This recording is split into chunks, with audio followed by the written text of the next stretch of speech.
Olá pessoal, tudo bem com vocês? Como prometi, eu estou gravando esse vídeo justamente para a gente dar continuidade na nossa disciplina e que vocês não tenham nenhuma perda no sentido do conteúdo ou da forma de como nós estamos conduzindo, ok? Só para vocês saberem, estou dentro de uma sala de reunião específica só para poder desenvolver essa atividade com vocês, entendeu? Então vamos lá. Na última aula, vocês fizeram um levantamento a respeito do que a gente necessariamente precisa conhecer sobre a simulação de Monte Carlo, né? E nós falamos especificamente desse método de simulação como um método mais específico e mais voltado para as questões dos números, porque nós, de certa forma, entendemos que o conceito é ter um bom gerador de números, né? E através desses bons geradores de números, a gente conseguir entender se os resultados são válidos ou não e, de certa forma, a gente consegue mapear o processo como um todo, ok? E aí a gente pode, claro, né, que vocês viram que existem N formas de se utilizar esses cálculos específicos para que você consiga calcular o percentual e as validades de cada um desses cenários. Então, legal, perfeito, eu recebi o trabalho de vocês e é isso mesmo. Era a ideia, na verdade, era que vocês tivessem esse contato com a parte de Monte Carlo, ok? Voltando à nossa situação de se trabalhar com dados especificamente, agora a gente continua falando a respeito dos dados de entrada. E aí nós temos, de certa forma, algumas etapas e algumas situações que a gente pode entender que a gente pode utilizar como dados de entrada, ok? Então a gente sabe, né, que, por exemplo, através de uma amostra coletada, uma amostra, de certa forma, vai te trazer uma situação que vai te representar ou não o fenômeno ao qual vocês querem simular, ok? Se a gente for olhar para esse exemplo específico, que é um exemplo mais voltado para a situação do supermercado em si, para que a gente simule as questões do supermercado ou desse ambiente do supermercado, a gente pode olhar para uma série de formas de coletar dados de entrada. A gente pode falar, por exemplo, sobre esse tempo de chegadas sucessivas, a gente pode falar sobre o tempo gasto no atendimento em cada um dos pontos do supermercado, açougue, na parte de frios e etc. A gente pode falar a questão da fila, porque, queira ou não, a fila é uma consequência, né, desses tempos de atendimentos versus as questões de chegadas, como nós já vimos lá atrás. E tudo isso a gente precisa entender se nós estamos trabalhando com a população ideal, ou seja, com a amostragem ideal, ok?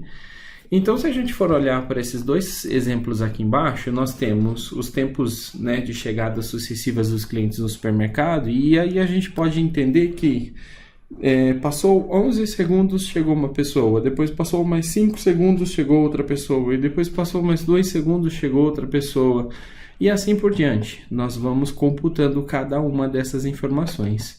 Cada uma dessas informações diz respeito a como o nosso cliente vai chegar no sistema para ser atendido, como o cliente vai chegar no supermercado para ser atendido, ok?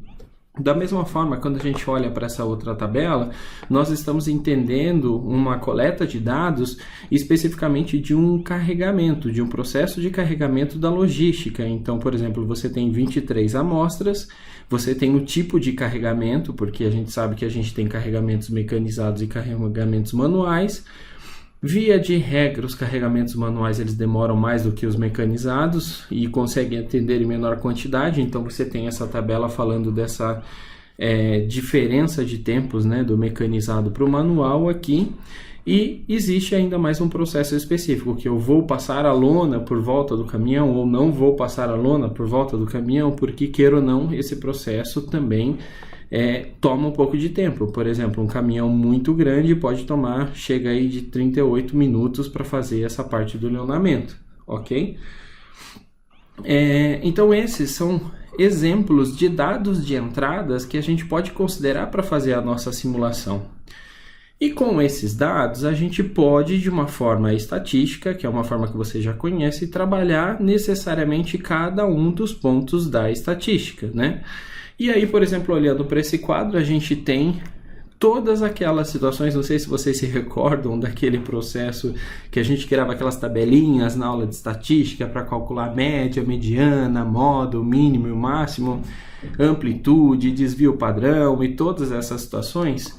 Tudo isso é utilizado dentro de modelagem e simulação porque são bases para cálculos estatísticos de cada tipo de amostragem que a gente está querendo analisar. Então, por exemplo, para essas entradas de supermercados que nós vimos aqui, necessariamente a gente tem toda essa tabela descritiva, né, das estatísticas. Então a média é de 10,44, a mediana é de 5 segundos, a moda é de 3 minutos, nós temos um valor mínimo 0, ou seja, nem esperou a contagem entrou um cliente, assim como também eu tenho um período que demorou muito para se entrar um cliente, e a gente sabe qual é a amplitude das classes, ok?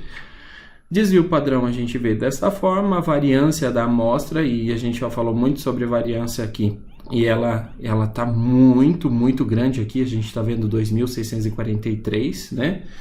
E aí nós temos esses coeficientes de variação e os coeficientes de assimetria, né? Olhando para esse status específico desses dados, a gente também tem que tomar cuidado com alguns processos que são processos que não representam a atividade em si. E quando a gente fala que esses processos eles não representam a atividade, a gente está falando justamente daquela história, isso é um ponto fora da curva, isso a gente não necessariamente tem que considerar dentro do nosso exemplo e etc. Quando a gente olha para esses tipos de situação, dentro da estatística, a gente tem um termo que a gente usa, que é um termo chamado outlier, ok? E o que é esse outlier? Realmente é essa coisa que está além, né, do que o comportamento normal desse sistema agrega. E olhando para essa distribuição específica, a gente consegue claramente identificar o que é um outlier, o que está fazendo essa variância chegar a 2.000 de valor. Se a gente for olhar as médias de chegadas, elas não passam muito de valores como 30, por exemplo, olha, 27, 28, ok? Mas tem uma aqui que é o outlier. E se vocês forem analisar, esse outlier é justamente esse tempo, né, de chegada, que é de 728 segundos. Esses 728 segundos, se a gente for considerar ele como um outlier, basicamente a gente tira ele dentro da nossa estatística, porque foi uma ocorrência em meio a todas essas outras ocorrências, e a gente entende que isso não representa um processo contínuo. Pode ser que naquele momento aconteceu alguma coisa, ou começou a chover, e aí as pessoas deixaram um pouco de sair para poder entrar no supermercado, entende?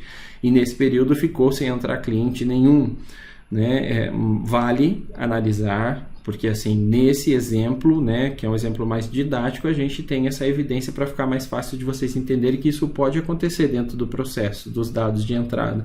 Mas, especificamente nesse caso, pode ter outras, não teve nenhuma outra situação de tipo, por exemplo, de madrugada. De madrugada não chega ninguém no supermercado. Isso pode ser uma ocorrência muito frequente. Os tempos de chegada serem muito maiores do que os tempos durante à tarde ou 6 horas da tarde, onde as pessoas estão se locomovendo para comprar janta, por exemplo, né? Então, olhando para essa situação que nós não temos esse outlier, veja o que acontece com as nossas estatísticas, e aí sim eu tenho uma variância muito mais, né, assim, aceitável, né? Não de 2.000, mas de 43,60, que significa que, né, de certa forma, essas entradas elas não são constantes, né, e elas têm uma variância aí um pouco baixa, né? Baixa perto dos 728. Então, quando a gente for, por exemplo, coletar dados, e essa é uma opção de você de coletar dados, a gente tem que se preocupar justamente com esses tipos de dados de entradas, quais são os dados e como que a gente trabalha com eles, ok? Com o outlier, olha só a média, né? E a média sem o outlier, né? A mediana, tudo bem que a mediana é sempre aquele ponto de equilíbrio, isso vai se continuar, mas a variância a gente vê claramente isso. Tudo isso, pessoal, está dentro do nosso capítulo do livro, que está na nossa ementa do curso, ok? Então, qualquer coisa vocês podem acessar o plano de ensino lá e buscar, né, o livro especificamente para vocês olharem com mais detalhes. Quando a gente também quer fazer uma análise dessa amostra, desses dados, a gente pode, por exemplo, cair em situações de correlação. O que são essas situações de correlação e de independência, né? Ou interdependência desses dados especificamente, né? Quando você tem uma amostra e essa amostra ela não é viciada, ou seja, um dado não influencia no outro, para alguns cenários isso não funciona, mas basicamente para outros cenários a gente precisa olhar se nós estamos pegando realmente o processo de entrada ou se já existe algum processo dentro desse meu processo que não está mapeado. Por exemplo, nos processos de entrada, as entradas no supermercado são aleatórias, ok? Mas entrar no supermercado e passar numa catraca é uma influência, passar na catraca, porque eu tenho que entrar no supermercado primeiro. Passar na catraca já faz parte de um processo de atendimento. E não necessariamente ele é um dado de entrada, mas sim ele já é uma parte do meu sistema, que processa o meu sistema. Então, dentro dessa situação, a gente acaba viciando os dados ou correlacionando os dados, porque se eu não tenho entrada no supermercado, eu não tenho passagem na catraca. Então isso basicamente não funciona quando a gente vai olhar esses dados e quando a gente vai fazer essa análise de dispersão aqui. Não sei se vocês conhecem esse diagrama de dispersão, mas se nós pegarmos todos aqueles dados de entrada aqui e pedir para o Excel gerar um diagrama de dispersão, basicamente ele vai trazer esses dados desta forma. Ou seja, os dados eles podem até estar um pouco agrupados, mas eles não têm uma certa interdependência entre eles, ok? E quando a gente olha para dados, né, que tem correlações, né, aqui nesse caso você percebe claramente uma influência desses dados, porque justamente esses dados estão aqui, olha, dentro desse segmento e dessa linha crescente. Perceba que ele só tem um pouco de variação, mas de certa forma todos eles estão pegando o mesmo comportamento, ou seja, basicamente um dado depende do resultado do outro, que depende do outro e tudo mais. E não é isso que a gente quer quando a gente fala de dados de entradas. Então a gente precisa olhar para essas situações, ok? Outra situação é a gente tentar trabalhar com uma questão de inferência. Ou seja, né, a gente falou das primeiras etapas, né, que é a coleta de dados, depois a gente falou dessa questão dos tratamentos de dados e agora a gente está falando da inferência, ou seja, eu entender qual é o comportamento estatístico desta minha amostra.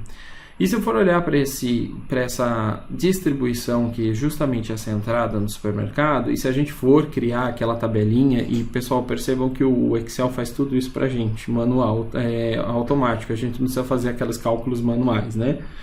Mas a gente consegue chegar nos mesmos resultados e nos mesmos dados e a gente consegue fazer a distribuição dessas entradas de forma estatística. Quando a gente calcula essa distribuição de entrada dentro dessas classes e tudo certinho, a gente chega num gráfico específico, né, de que aí nós conseguimos identificar que essas entradas, de certa forma, elas não passam de uma questão de uma distribuição exponencial. Existe um Excel disso, eu posso passar para vocês se vocês tiverem curiosidade. A ideia é não entrar nesse assunto, mas toda vez que a gente olha para uma questão, vamos simular quais são os meus dados de entrada. Os meus dados de entrada são essas frequências. Ok, tenho os meus dados de entradas, como é que eu posso fazer uma análise? Então eu faço esse tratamento específico desses dados e eu olho a correlação entre eles para ver se eu não tenho interdependência e se eu estou com esses dados corretos. Depois disso eu posso fazer uma inferência para poder descobrir qual é a distribuição, né, estatística desses dados. E nesse caso a gente chegou na situação de uma distribuição exponencial. Tudo isso porque na hora que eu for programar o meu simulador, eu preciso dizer qual é a distribuição estatística que eu vou tratar dentro do meu sistema, ok? Então, assim, eu estou convertendo amostras, estou validando se essas amostras estão ok e depois eu estou descobrindo qual é o tipo de comportamento estatístico dessa amostra para eu poder associar dentro do meu simulador, certo? Percebam, Tudo no simulador depende dos dados de entrada. Se eu não sei o que eu estou fazendo com meus dados de entrada, pode ter certeza que o resto não vai passar bem, certo? E isso a gente já conversou bastante.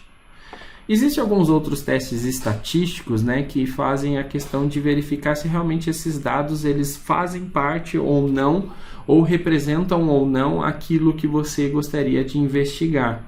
Então, eles falam sobre essa questão de testar, né, a validade ou não de uma hipótese a partir desses dados. E aí existem alguns métodos específicos, alguns testes de aderência que a gente pode trabalhar estatisticamente. Isso daqui basicamente é só para dar uma ideia para vocês do que são esses testes e como eles funcionam, mas nós não vamos entrar muito em detalhes. Mas caso vocês queiram, né, no nosso livro, né, de modelagem e simulação de eventos discretos, da página 36 a 41, nós temos 2 métodos demonstrados lá. E existem esses outros métodos específicos nesses vídeos que eu também vou mandar a apresentação para vocês, e fica a critério de vocês quem quiser se aprofundar nessa área da estatística, ok? Outras formas de modelagem de dados de entradas podem acontecer? Podem. Por exemplo, eu vou trabalhar numa empresa a qual a empresa não pode me passar essas informações porque, de certa forma, faz parte de um segredo industrial. Né, por uma questão de segurança, né, ou até de insegurança das pessoas, esses dados podem não estar disponíveis. Então as pessoas elas vão sugestionar coisas para vocês, ou vocês montam os modelos e depois elas mesmas vão validando, dizendo se aquilo está próximo ou não, mas ela não precisa entrar em detalhes. Muitas vezes, por segredos industriais, a gente não pode invadir os processos de produção das empresas. E é aqui nesse ponto, então, que eles acabam não passando os dados. E aí você fala, poxa, eu não tenho dados de entrada, como é que eu vou fazer uma simulação? Irei fazer uma simulação partindo de algum modelo e de algum processo específico de dados de entrada que podem vir ou não a me trazer resultados ou não, mas que você a qualquer momento pode modificar, desde que o cliente saiba que isso está disponível, não tem problema nenhum, certo? Se a gente for pensar sobre sistemas específicos ou modelos que não existem, você não vai ter dados de entrada, então você vai ter que criar esse processo do zero. E essa é uma parte muito boa, porque você não precisa gastar para comprar maquinários para você, ou então ficar fazendo contas de papel de pão ou no Excel para você medir possíveis processos de produção. E isso auxilia no processo de construção da análise de viabilidade financeira, porque você precisa saber quanto você consome de matéria-prima, o quanto que você vai ter de produção diária, o quanto dessa produção você consegue vender, o quanto de lucro você vai ter em cima de tudo isso. Então, assim, para processos que são novos ou empresas que são novas, por exemplo, isso é muito importante para dentro do projeto, né? Quando você vai falar sobre análise de viabilidade, principalmente a questão financeira. Ok? E também tem algumas questões assim que as coletas de dados elas geram custos, né? E assim, se o custo é muito alto para coletar esses dados, como por exemplo, vou pôr 3 pessoas durante 3 meses na porta do supermercado contando quantas pessoas entram ou saem, né? E eu sei que vocês da engenharia têm todos os processos, né? Assim, e podemos desenvolver hardware específico para fazer essa contagem, mas às vezes eles não querem investir nesse tipo de dados, então eles preferem simular cenários com tipos de entrada e depois ir tratando essas simulações, ok? É óbvio que isso não chega perto da realidade. Se você não tem uma realidade, você vai ter um gap aí que a gente fala, né? Uma diferença entre o real e aquilo que é possivelmente, né, projetado pelas simulações. Então as simulações projetadas elas não vão estar tanto tempo ou tão próximas disso, ok? Todas as distribuições estatísticas elas recebem parâmetros. Então, assim, não existe só um tipo que é esse exponencial que a gente vem falando. Nós temos triangular, nós temos normal, nós temos uniforme, nós temos discretas, nós temos vários tipos de distribuição estatísticas, cada uma com as suas características, e cada uma é utilizada em um determinado tipo de modelo de entrada de dados. E aí você pode ir trabalhando essas distribuições, ok? Algumas dicas é assim: evitem distribuições uniformes, porque a distribuição uniforme, como o próprio nome já diz, ela não vai contar com grande variabilidade. E o momento que você não tem grande variabilidade é o momento que você trabalha com robôs. Se o seu processo trabalha necessariamente com robôs, ok, utilize. Caso contrário, você sempre busque a opção de se trabalhar com variabilidade, porque isso aqui é o mais próximo da realidade, ok? Sempre a gente fala que precisa ter uma análise de sensibilidade, ou seja, o quanto eu posso mudar e que seja uma mudança suave, sutil nos meus dados de entrada, que possivelmente vai refletir no meu resultado final, na minha simulação final. Se de repente eu mudo muito pouco e eu tenho um resultado totalmente diferente, pode ser que eu tenha um problema no meu modelo ou na minha análise, entendeu? Então, assim, precisa se olhar um pouquinho sobre a questão desses dados de entrada, se eles estão ok ou não, certo?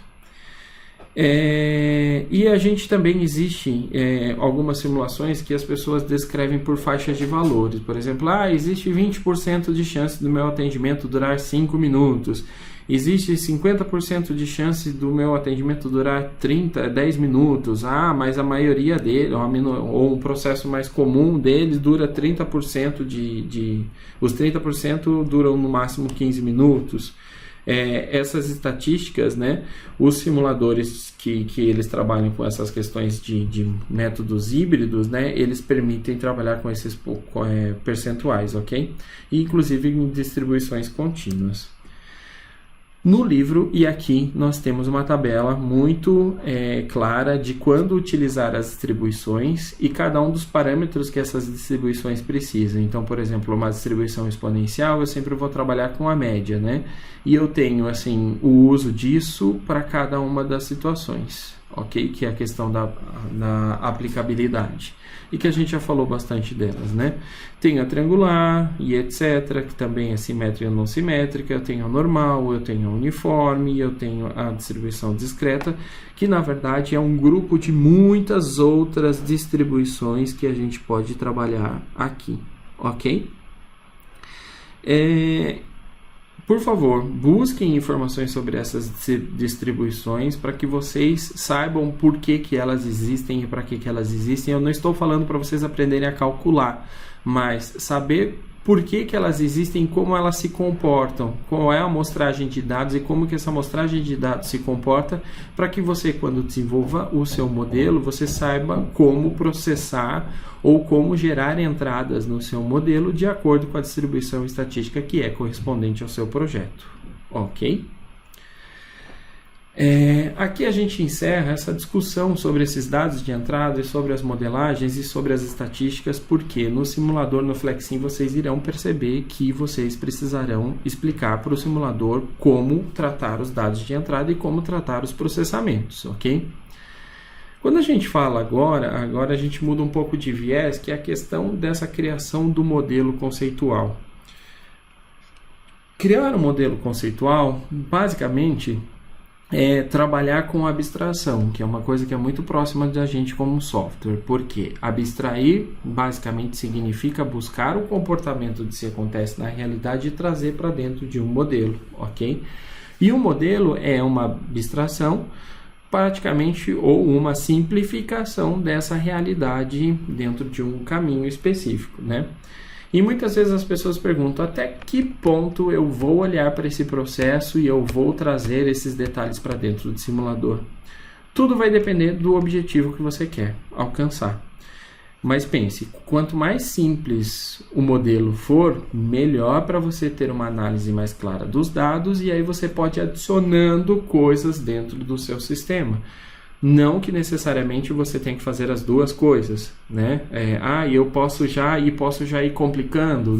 Não necessariamente. Vai depender muito do seu objetivo. Mas a ideia é que crie um modelo que é muito simples, que esse modelo seja uma simplificação dessa realidade e a partir dos resultados desse modelo você vai entender se você precisa adicionar ou não mais detalhes dentro desse modelo, ok? O que é um modelo? Na prática, a gente pode ver, por exemplo, um mapa de metrô de Londres, certo? Isso não deixa de ser um modelo. Por quê? Porque é basicamente o quão, né, as linhas de metrô elas estão espalhadas e distribuídas dentro da cidade. E aí você pode utilizar esse mapa justamente para você controlar um fluxo diário desses metrôs dentro desse mapa, ok? E a gente sabe que isso funciona, a gente já viu alguns exemplos dos simuladores que vocês apresentaram, que as pessoas conseguem simular essas estações de trem e os trens basicamente circulando dentro de um certo mapa. O mapa é um modelo, ok? E a gente sabe que os modelos eles podem ser atualizados e eles devem ser atualizados. Olha a diferença do mapa do metrô de Londres de 1921 para o mapa agora de 2017. E a gente tem até mais informações agregadas, mas porque esse modelo ele estava muito bem já consolidado e foi trazendo mais complexidades, que é justamente essa questão das zonas. Eu não sei se vocês sabem, mas Londres é dividido em zonas, e aí você sabe exatamente como faz para chegar, por exemplo, na zona norte, né? Na zona 9, desculpa. E aí você sabe qual é a linha e etc e tal, com todas essas informações desse modelo.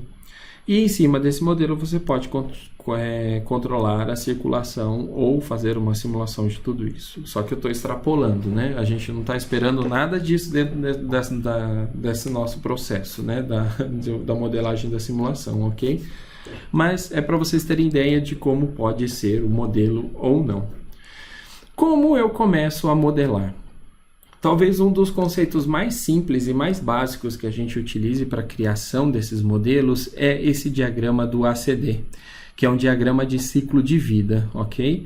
Activity Cycle Diagram, que é justamente você mapear quais são as suas atividades e o ciclo dessas atividades, você mapear as atividades e o ciclo das coisas dentro dessas atividades, ok? Olhando mais especificamente, a gente fala de como se fossem engrenagens estocásticas, porque a gente tem a variação dessas coisas dentro desses sistemas executando atividades ou aguardando em filas, e basicamente se trabalha com esses dois símbolos, o símbolo da fila e o símbolo da atividade, ok? Como a gente pode adotar isso dentro de um processo? Aí a gente pode usar esse exemplo didático que é o exemplo dos filósofos famintos. Não sei se todos já ouviram essa questão dos filósofos famintos, mas existe uma série de outras questões que a gente trata também sobre arquitetura, né, de computadores e etc., semáforo e uma série de coisas. Esse teorema específico, né, essa teoria específica sobre os filósofos famintos também não deixa de ser um modelo ao qual a gente pode estudar. Basicamente, a gente tem uma mesa circular, ok? Aqui como estão, nós temos um prato para cada um dos filósofos e em cada um dos lados, especificamente, nós temos um hashi. Só que a gente sabe que o hashi ele é composto por dois palitinhos, né? E na verdade, para um lado do prato eu tenho um palitinho, para outro lado do prato eu tenho outro palitinho. A gente sabe que comer com um palito só é complicado. Na verdade, eu tenho problemas, porque comer com os dois já é ruim. Mas comer com um palito só, a gente sabe que é complexo, certo? Então, olhando para essa situação de que eu preciso no mínimo de dois palitinhos para comer, se esse filósofo for usar os dois palitinhos, o que acontece com os vizinhos? Eu acho que os vizinhos vão passar fome, certo? Então, o que eles estabelecem? Eles estabelecem regras que, basicamente, vai compartilhar o uso do hashi na mesa. Ou seja, enquanto um filósofo está comendo, o outro filósofo vai passar a esperar, ou seja, a pensar, porque um filósofo a gente sabe, né, que ele pensa sobre os assuntos, ele debate, etc. Então ele precisa desse tempo para pensar. Olhando para essa questão dos filósofos famintos, eu tenho essa sistemática que eu posso trazer para dentro do meu ACD, que é justamente mapear quem são as minhas entidades, mapear quais são os estados dessas minhas entidades e depois mapear os símbolos que representam essas atividades ou essas situações ou essas esperas, no caso, né? Basicamente, vocês podem seguir esse exemplo dessa forma. Olhem para uma entidade e aí você vai ver quem que é a entidade dentro desse processo. O filósofo, isso é muito claro para a gente. E o Hashi, de certa forma, ele também tem uma participação, uma ação. Assim, dependemos do Hashi para que uma atividade aconteça. Então, ele também é uma entidade que circula dentro desse processo. Ok? Temos os estados. E aí, nós, olhando para os estados do Hashi, é muito mais simples, porque ou o Hashi está sendo utilizado ou ele está em cima da mesa. Ou seja, quando ele é utilizado, ele tem uma atividade, e quando ele está esperando, ele está parado em cima da mesa, ok? Para as atividades, como a gente viu aqui atrás, a gente utiliza um retângulo, e para as questões de esperas ou de filas, a gente utiliza um círculo, ok? Então, sendo utilizado e esperando. Da mesma forma acontece com os filósofos. O filósofo comendo, ele está numa atividade de comendo. Esperando, né? Ou seja, está, no caso, num processo para começar o processo de pensar, ou ele está pensando, ou ele está numa espera para começar a comer. Por que que existem essas duas esperas? Porque entre uma e a atividade, o tempo de espera pode ser 0, mas ele existe. Por quê? Se a atividade estiver ocupada, sempre eu vou ter esperas. Ah, mas a atividade nunca vai estar ocupada. Ok, mas então você teve uma espera de 0, mas você tem um local de espera. Ou seja, o filósofo ele espera para pensar e ele também espera para comer. Ok? Então, olhando para o diagrama, e me parece muito tranquilo aqui, assim, dessa forma, você tem essa situação de comer e de esperar, ok? E de esperar e de comer, e assim por diante, certo? Aqui, você olhando para o filósofo, é a mesma situação. Você tem ele pensando, ou você tem ele esperando para comer, ou você tem ele esperando para pensar. Ou seja, basicamente, a gente nota que isso, né, acontece com o filósofo. Agora, o que eu falo para vocês, o diagrama ele foi feito para ficar solto dessa maneira, assim, separado? Pensando nisso, eu imagino que vocês já devem ter pensado que não, porque, na verdade, a questão dos filósofos famintos é um único sistema, ou seja, o Hashi interage com o filósofo. E como é que a gente une essas coisas? Basicamente, pessoal, quando vocês tiverem... Porque assim, comecem com fluxos separados e depois vocês busquem fluxos juntos, certo?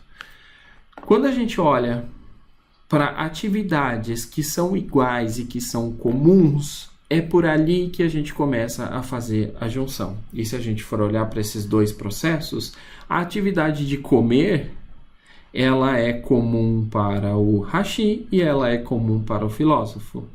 Logo, o diagrama completo que resolve o problema da questão dos filósofos famintos é justamente esse diagrama do ciclo de vida, ok? Que é esse diagrama específico que traz tudo, onde a operação, a atividade de comer, ela é compartilhada para os dois casos, certo? Vamos complicar um pouco mais? Aqui eu tenho o esquema do bar, certo? E eu entendo que vocês conhecem bem, né, esse processo específico. Por quê? Eu tenho dentro do bar um bêbado, eu tenho dentro do bar uma garçonete e eu tenho dentro do bar um copo, onde o copo vai ajudar o bêbado a ficar mais bêbado e vai ajudar a garçonete a trabalhar, certo? Olhando para as entidades, eu tenho cliente, garçonete e copo, e eu tenho os estados de cada um deles. Para o cliente, ou ele está bebendo, ou ele está esperando para beber, ou ele está segurando o copo para ser enchido, né? Ou ele está pronto para beber e vai começar a beber, ok? A garçonete, ela só tem o enchendo o copo ou esperando, né? Não estou falando de todos os outros processos que a garçonete faz. Nós estamos com um exemplo didático aqui, ok? Então, a gente considera só esses dois estados, né, específicos dela. E a gente tem o copo, que ele ou está sendo esvaziado porque alguém está bebendo, ou ele está vazio, ou ele está... Opa, tem um pedaço aqui, sendo embebido, é porque é uma língua nova, ou ele está cheio, ok? Como fica esse diagrama? Basicamente eu olho para o cliente, basicamente eu olho para o copo, basicamente eu olho para a garçonete. Então eu tenho esse processo e esse processo desta maneira, ok? Como tudo isso se junta desta forma? O encher é compartilhado pelo copo, que é compartilhado pelo cliente, que é compartilhado pela garçonete, ok? Pensando num sistema onde eu tenha 3 copos, onde eu tenha 3 bêbados e eu tenha uma garçonete, como isso tudo vai acontecer? Pensem. Simular isso no papel já não começa a ser tão fácil assim. E é a partir daqui que a gente começa a pedir ajuda para os simuladores, ok? Porque se a gente for olhar, existe umas fases específicas que a gente tem que respeitar para a gente simular isso de forma manual. Não é simplesmente, põe o bêbado aqui, põe o copo aqui, põe a garçonete aqui, tá tudo bem aqui e tudo mais. Não é assim que funciona, né? Então, eu tenho algumas regras, essas regras são bem específicas, né? Que assim, eu preciso olhar exatamente para verificar tempos de términos das atividades em progresso, para saber o que vai terminar ou não. Para as atividades que vão terminar, né? Eu vou ter que, de certa forma, numa segunda fase, mover elas para suas filas apropriadas, né? E depois eu vou ter que olhar para tudo aquilo que determinadamente vai iniciar uma atividade que possa ser movido para uma outra atividade e eu vou passar esse processo. Porque se eu resolver mover tudo de uma vez, eu não vou conseguir simular.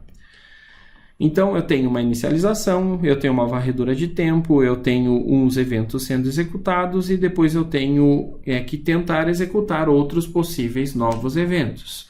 Cheguei no fim? Não. Rodo e faço a iteração novamente de todas as fases, até que eu chegue no fim e chegue no relatório. E quando é o fim, pessoal? Quando vocês atingirem o objetivo da simulação de vocês, ok?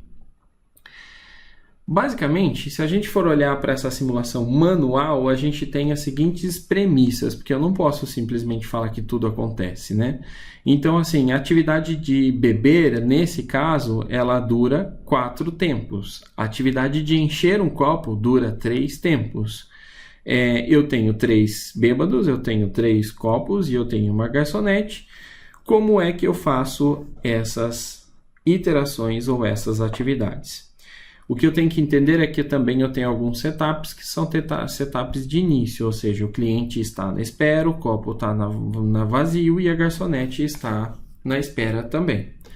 A partir desses cenários, eu começo então a brincar com as coisas. Clientes esperando, copos vazios e garçonete na espera. A primeira atividade, basicamente, vai me trazer a mudança desses processos. Só vou pausar o vídeo aqui porque faltou um processo. Só um minuto. Agora sim. Então, nessa atividade, eu tenho todo mundo na espera. E aí, como eu começo as fases? A fase A, eu vou tratar da fase A para a fase C. Depois eu vou para a fase B. Vou da fase A para a fase B. Depois da fase B eu vou para a fase C. Percebam que as coisas começam a andar dentro do sistema, certo? De acordo com as minhas premissas. Então, por exemplo, na fase A estava todo mundo aguardando. Na fase B, eu tenho então um cliente enchendo um copo no mesmo processo e a garçonete trabalhando para encher esse copo. Na fase C, eu tenho que ver quem já terminou, ou seja, o copo, né? Ele, de certa forma, está com um bêbado, eu tenho um copo que de certa forma ele está participando do processo que ele vai ser esvaziado. Na verdade aqui eu movi ele para o próximo processo porque ele está na espera para começar o processo para beber, ok? Depois eu movo eles para sendo bebidos, eu tenho um copo vazio, eu já posso liberar para encher um novo copo e uma nova garçonete e eu posso fazer esse processo. posso liberar eles. E isso eu vou para a fase B. E depois para a fase C, e assim sucessivamente. E eu vou rodando todas essas fases, fazendo com que todos esses copos sejam enchidos e que os clientes estejam satisfeitos, ok? Com mais detalhes, vocês têm sempre aqui essa tabela específica que ela faz a primeira parte da simulação em cada um dos tempos, tá? Tempo 0, tempo 3, tempo 6, então você tem cada uma das atividades, vocês podem olhar com um pouco mais de calma. Mas já é difícil da gente explicar, né, esse processo desta maneira. Imagine como a gente pode fazer uma simulação dessa na mão. Isso passa a ser bem complexo. Então, basicamente, a gente encerra aqui essa questão de se trabalhar com a modelagem e a simulação, ok? Isso é a teoria para as duas primeiras aulas, e na parte prática o que eu vou passar para vocês é basicamente esse primeiro slide que fala sobre a questão das simulações do Flexim. Eu pedi para que vocês sentassem num lugar específico justamente para que vocês pudessem utilizar o simulador. Então, os simuladores devem estar instalados dentro da pastinha programa de vocês, um simulador chamado Flexim.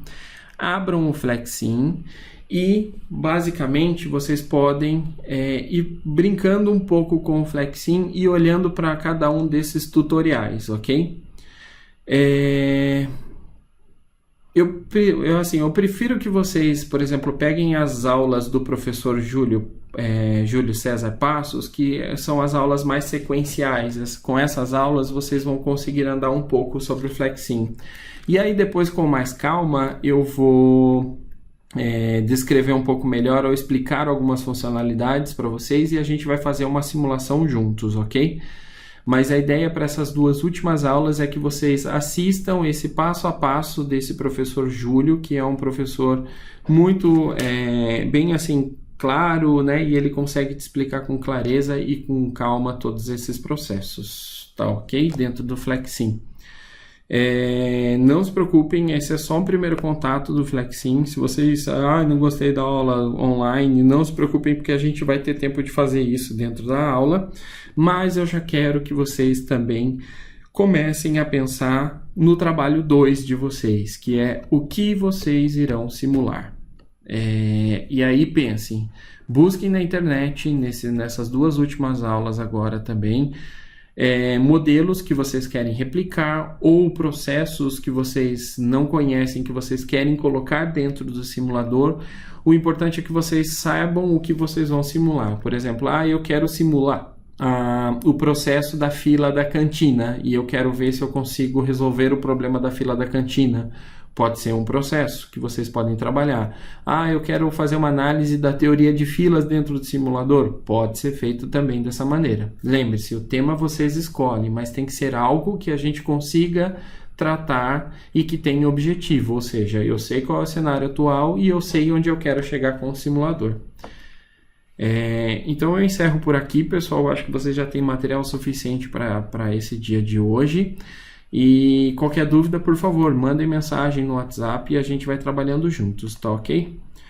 Mais uma vez agradeço imensamente a ajuda de vocês nesse processo e, como eu já disse, eu me comprometo com vocês a resolver tudo isso, inclusive a replicar esse treinamento do Oracle para vocês, ok? Obrigado pela ajuda, pessoal, de coração, e qualquer dúvida, por favor, tem meu WhatsApp, pode mandar mensagem. Obrigado, tchau, tchau.